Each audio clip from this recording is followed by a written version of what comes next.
કેટલા?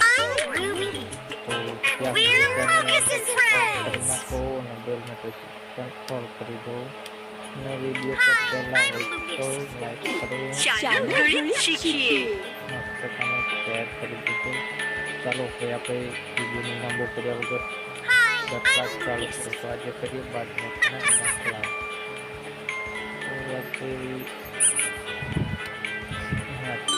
દાખલો ચાલુ કરી દઈએ ફટાફટ. તો હવે પહેલો પ્રશ્ન છે આપણો, 8માંથી -3 થાવ તો કેટલા વધે? મને તમારા પર વિશ્વાસ છે. તો કમેન્ટમાં બતાવો, આપણે તેનો જવાબ કરી નાખીએ. તો કરી શકો છો.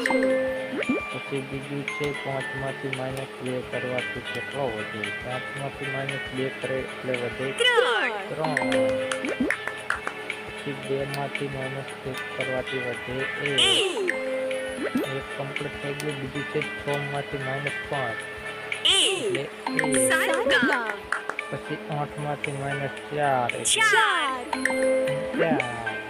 6માંથી -4 એટલે વધે 2. તો આ આપણો પ્રશ્ન સોલ્વ થઈ ગયો છે.